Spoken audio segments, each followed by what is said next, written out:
Hey there, welcome to the DFS Build NFL edition. I'm Kevin Roberts, ready to go over the main slate for Week 9 at DraftKings. I'm a little bit under the weather, so please forgive me for a scruffy voice and sniffles and coughs. That's just the way it is.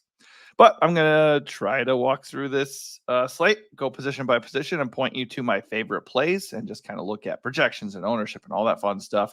If this video helps you, and even if it doesn't, and if you're just here to watch, just smash that like button. That helps me out quite a bit. And then also subscribe to the channel if you've been watching these videos and they are helping you in any way. Helps the community grow, helps us know that we're doing something right, and also alerts you to future videos just like this. We cover the NBA every day when we can, and we try to hit all the main slates for NFL, whether it be the main slate like this or Showdown. All right, let's get right into it so I don't run out of a voice while we're doing this. All right, so I'm not going to talk about everybody. No Taylor here today, so we don't have a back and forth. Don't have a second opinion to work with. So I'm just going to kind of highlight my favorite plays. So leading the way at quarterback in terms of raw point projections, Lamar Jackson. I'm not super eager to pay $8K for him against a good Broncos defense. I don't mind paying $7.8K for Jalen Hurts, though. Jalen Hurts is $200 cheaper. He, along with Lamar, is not going to be owned because there are so many elite options on the slate at wide receiver and running back that I just don't think a lot of people are going to be gravitating towards the really expensive quarterbacks. Hurts might be a guy we should kind of see if we can figure that out, though. He did have 35 fantasy points last week, 3 rushing touchdowns. He faces a Jaguars defense that has been absolutely atrocious. Second worst defense against fantasy quarterbacks, giving up 22 fantasy points per game. They've given up a little bit of rushing production, only 1 rushing touchdown to quarterbacks on the year, but honestly, everything looks pretty good here. I think an Eagles stack with whatever way you want to do it looks pretty good, whether you stack the passing game, the whole entire offense, or just target Saquon or just run out Hurts naked. Love the Eagles this week. No problem there. And I also love that Jalen Hurts is not owned whatsoever. The only issue is price. He's still pushing 8K, and I want to spend my funds elsewhere. So if I'm doing a single entry, I'm probably not rostering Jalen Hurts, and I'm probably not going to go crazy on him if I'm max entering either, just because he is, pretty restrictive in terms of price. Josh Allen at 7.7, Jaden Daniels at 7.5. They project really well. They're not going to be very owned. But and the matchups aren't like brutal or anything. Miami isn't a stalwart defense, and the Giants are a better defensive team than people give them credit for. And Jaden Daniels is questionable. I don't know. I think if I'm going to pay up in that range, it's Hurts all day for me, especially if he isn't going to be owned. He projects better than those two guys. He's got a way better matchup. And he's basically the same price. So if you're paying up for quarterback over 7K, I think the easy call is Jalen Hurts on this slate. If we want to go down and save some money, we can talk about my favorite quarterback play of the entire slate, and that is going to be Dak Prescott at 6.3K. I know Dak was not amazing, last week, or really in general on the year. He has not been great. He has 2 games over 20 fantasy points. So I hear you if you don't feel comfortable playing him and all that, but the reality is he's in a pretty good spot against the Falcons defense, who are bottom 10 against quarterbacks. They've given up 13 passing touchdowns and over 1,700 passing yards on the year. Dallas cannot run the ball effectively. This game does have the makings of a shootout with a 52-point game total. So Dak looks awesome. He's going to carry a little bit of ownership at 7%, but it's not enough to get me off of him whatsoever. Chalk be damned. I want Dak. 6.3K is a good price. He has a big ceiling. Everything is just aligns here. I think Dak looks like a pretty good value, all things considered. If you want to save even more money, you could eat the chalk, which is disgusting, though. That is going to be Daniel Jones at 14% ownership. I'll be very surprised, though, if that holds, just because Daniel Jones is impossible to trust. He benched in his last game. He has not had even 9 fantasy points in either of his last 2 games. He has not cleared 13 fantasy points in 4 of his last 5 games. It's not been good. On paper, the Washington Commanders are a favorable matchup for quarterbacks and passing games, but they've also shut some teams down. They shut down Caleb Williams last week. They shut down Kyler Murray earlier in the year. I think it's it's just a tough one. I don't like it. I think Daniel Jones chalk is bad chalk this week. I just won't be doing it. I feel like every single time I've ever gone, yeah, this looks like a Daniel Jones week, it goes horribly. So if it goes great and I miss on it, so be it. I don't think I want to do it, but I will let you know that he is projecting decently and he's coming in chalky, which means he's going to be owned. And on paper, he looks like an okay play. I just don't want to do that. The other guy that I would look at quarterback that would save some funds would probably be Geno Smith or Matthew Stafford. They're about the same price, 5.8 and 5.7K. They're in the same game, facing each other. Huge NFC West battle. And the matchup is good on both sides. Neither of these defenses are very scary. So, Stafford's got a full all the guys that he needs are healthy and ready to rock. And then Geno, I don't know if DK Metcalf is going to be back this week. So obviously if DK is out, that would have me be a little bit less interested in Geno. But both of those guys look good. One other guy would be Caleb Williams at 6.1K. He's got the Cardinals, who are a bottom 10 defense against fantasy quarterbacks. So he's okay. And then I will mention Bo Nix at 5.9K. He's projecting decently, and he's facing a Ravens defense that is third worst against fantasy quarterbacks. The only problem is I don't really trust Bo Nix. The price is pretty good at 5.9K. Obviously, technically the matchup is good, and he is a dual threat quarterback. He has cleared 21 plus fantasy points in 3 of his last 4 games as well. So the second we trust guys like Bo Nix and Daniel Jones, it probably is going to backfire. But Bo Nix does look like a good play. That said, my flag plant at quarterback is going to be Dak Prescott. All right, on to running back we go. The issue with paying up a quarterback is you are restricting yourself greatly because there are so many good running backs to pay for on the slate, and there are also quite a few wide receivers we should have interest in. So because of that, I don't really want to pay up for Jalen Hurts, and I can even see the argument for trying to drop down further from Dak Prescott. But if you go to chalky Geno or Bo or Stafford, you're only saving like $400 to $600 anyways. So I would just go with the better play. And personally, if I'm doing like a single entry, and then the Daniel Jones thing is just all about saving cash. Like you're playing Daniel Jones because he opens things up and lets you get guys. Lets you get guys that you otherwise won't be able to get. But he also could get you 5 fantasy points. So there's that. Anyways, at running back, Alvin Kamara is coming in with the chalkiest ownership at 27%. He also has the best projection.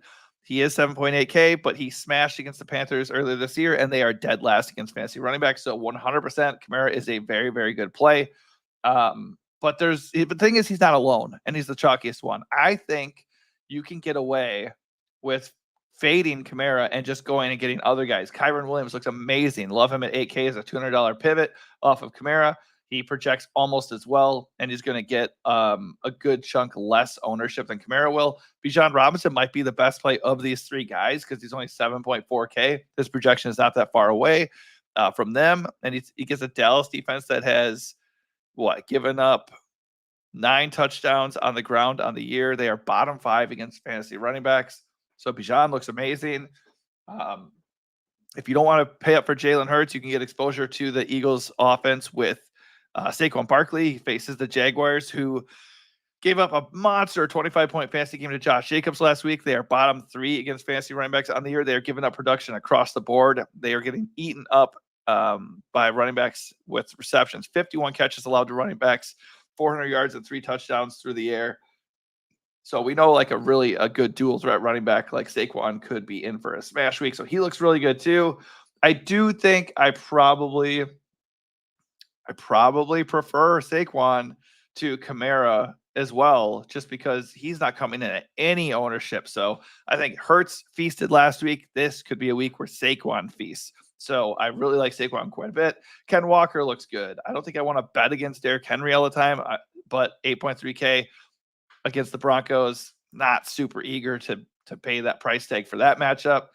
The Packers defense has been pretty good.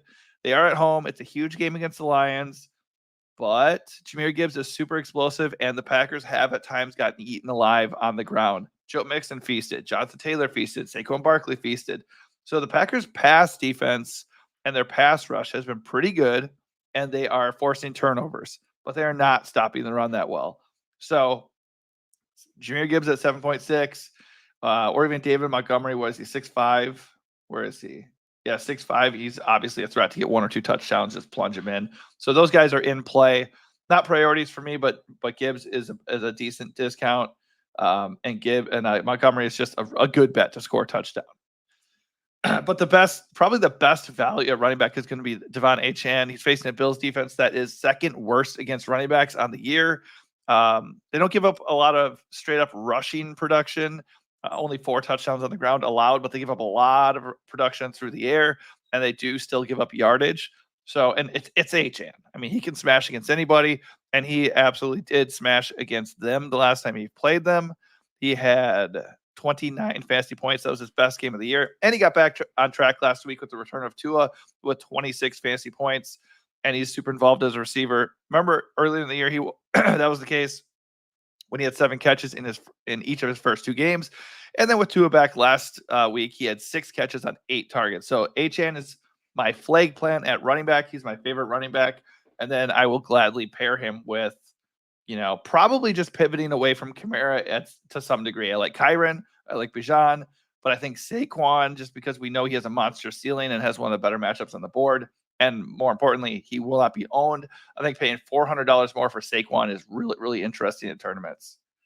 But honestly, if you want to just eat the chalk with Kamara there too, or play one of the other guys I mentioned up top and pair them with Achane, that's fine. This is a slate where I would be very interested in getting 3 running backs, putting one in the flex. Just make sure that if you do that, make sure the third running back you use has really nice PPR value, like an Achane. So you're maximizing your potential there. Now, usually I do want to use that flex spot to get another wide receiver because it is full point PPR at DraftKings, and I want to get as many points as I can.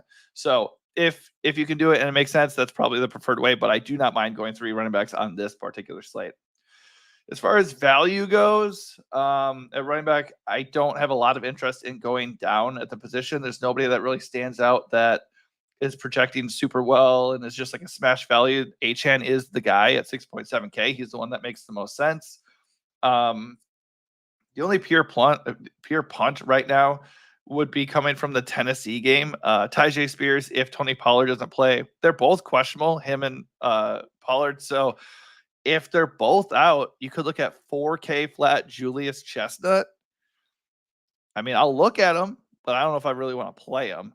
But yeah, I mean, if he gets the start at 4K flat, he's in play, but nobody else really, really stands out for me as far as pure punts at running back. Obviously, other injuries could pop up, but there's just nothing like Kamara, Josh Jacobs. Those 2 guys have been banged up. Keep an eye on them. Brian Robinson, he's been limited in practice. Keep an eye on him. Both Jaguars running backs have been banged up, so keep an eye on them. All that stuff is worth watching, but I do plan on paying up at running back one way or another, whether I only play 2 or whether I play 3. All right, over to wide receiver we go. Lots to like a wide receiver, but the number 1 wide receiver on the board for me is going to be CeeDee Lamb. I'm pairing him with Dak Prescott. The Falcons are a good matchup for wide receivers, ranking bottom 10. They've given up 9 touchdowns and over 1,100 yards to wide receivers, as well as 108 catches. So it's a good spot. It's a shootout. I love Dak, so of course I love CD. CD smashed last week. 42 fantasy points. So that's just ceiling. That ceiling's insane. He is carrying a little bit of ownership at 12%, but there's so many good plays here. Jamar Chase, Malik Neighbors, the Sun God, Amon-Ra St. Brown, Puka, Kupp. I mean, AJ Brown, like all these guys look good. I have no problem with any of those dudes. But if I'm going to pay up for one monster on this slate, when you factor in role, matchup, production, ownership, I think CD is the smash play. Obviously, the best pivot is Jamar Chase right now. He is coming in at half the ownership. Projection is just about the same. He's $200 cheaper and possibly no T. Higgins, so his role remains monstrous. No issues with that. If you want to go away from the Cowboys a little bit or just pivot to somebody a little bit less owned who can do about the same damage, that's totally fine. I'm kind of like the whole Malik Neighbors thing. I'm kind of out on paying up for Malik Neighbors until we see consistency. We don't know if Daniel Jones is going to be good. We don't know if he's going to be benched. He's had 8 and 14 fantasy points in his last 2 games. Obviously, the target share is still massive, 13 targets last week. The Commanders have given up production to wide receivers. on the year. So he projects really well, projects as the third best wide receiver on the slate, but he also projects to be the chalkiest. So this might be a spot where I just fade and go do something else. An interesting pivot is Tyreek Hill at 7.3K. He's pretty owned as well. But if I'm going to eat chalk, I think I'll eat the Tyreek chalk in a huge game with the Bills with Tua obviously back. Cooper Kupp at 7.7K is interesting, but obviously Puka Nacua eats into that. So I'm not super excited to pick a spot there with the Rams passing game, but they are in play because it looks like a shootout as well with the Seahawks. Let me get a drink of water real quick.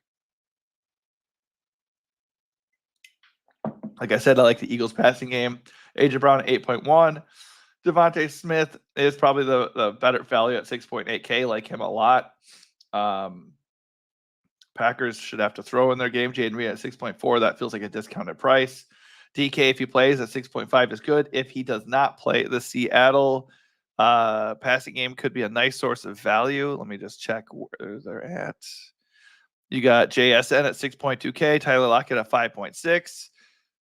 Even Jake Bobo at 3.4K would be a viable, maybe not the safest, but a viable punt at 3.4K if DK is indeed out.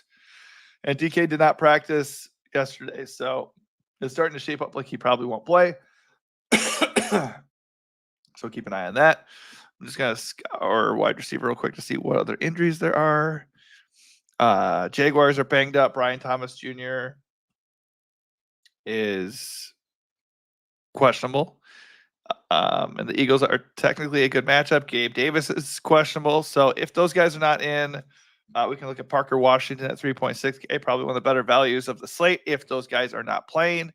Also, we can look to Carolina now that Deontay Johnson has been traded to the Ravens. And if we do that, we can look at Xavier Legette.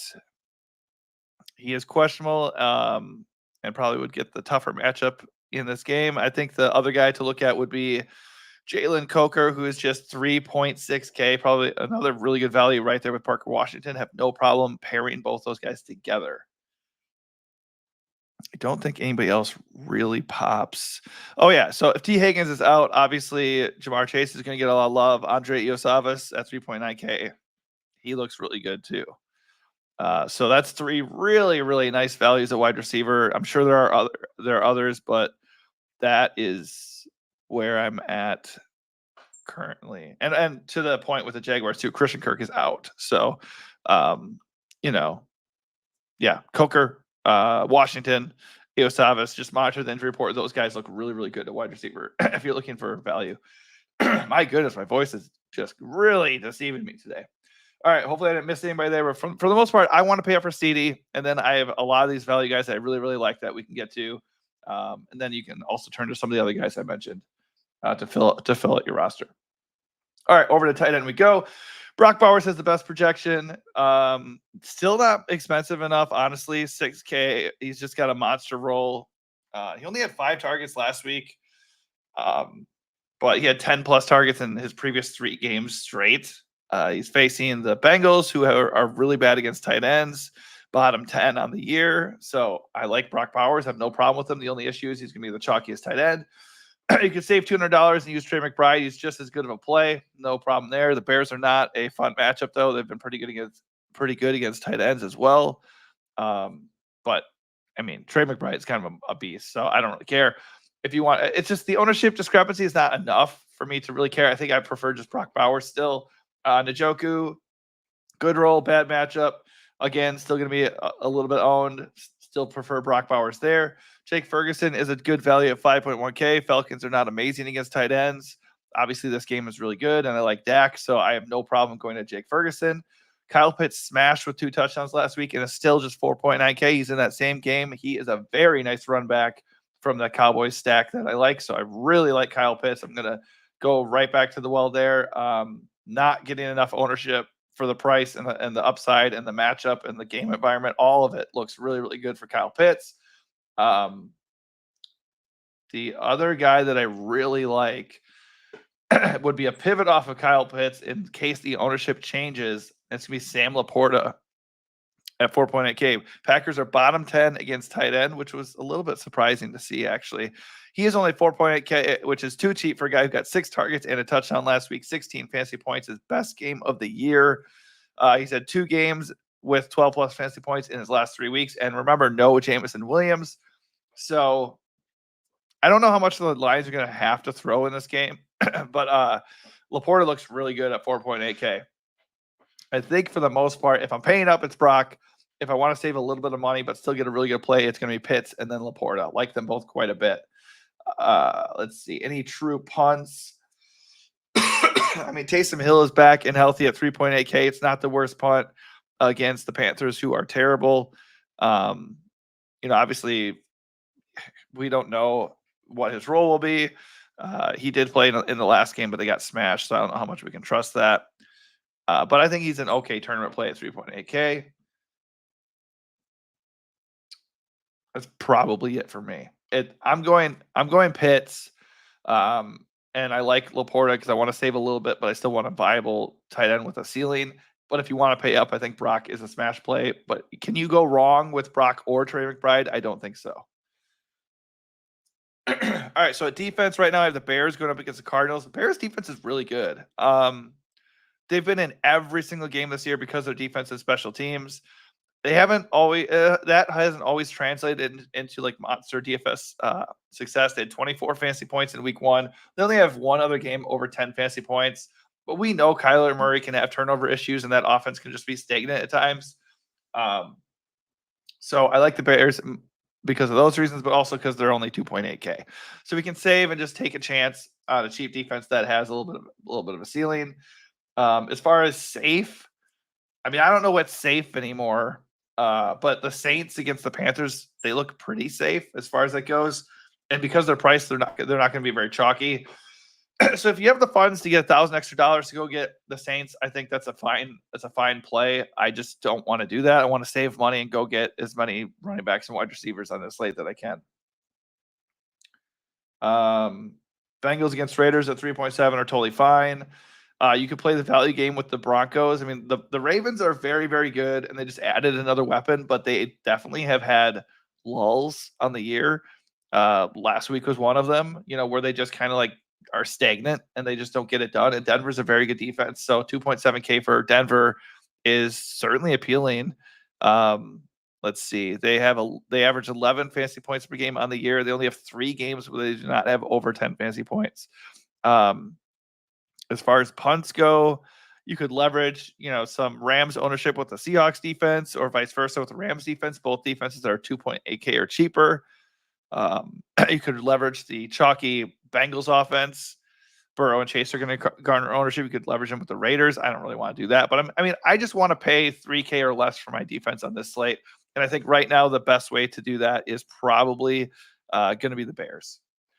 All right, that is going to do it for me. Quick recap. My top quarterback of the slate is Dak Prescott. My top running back of the slate is Saquon Barkley. My top wide receiver is CD pairing with Dak. And my top tight end is Kyle Pitts, which is a run back in that explosive game that should be a shootout between the Falcons and the Cowboys. Hopefully I highlighted some other plays that I like too. Obviously, for value, I really like Jalen Coker, Parker Washington, and potentially Andre Iosavis if T. Higgins is indeed out. Okay, so I'm working through a cold here. Hopefully that wasn't too annoying for you. It was a little bit annoying for me, not gonna lie, but I love doing this because this just helps my process, and I really hope it helps you too. If it does, smash the like button and also subscribe to the channel. Both those things help out a lot. And then, hopefully it's helping you too. All right, thanks for watching and good luck.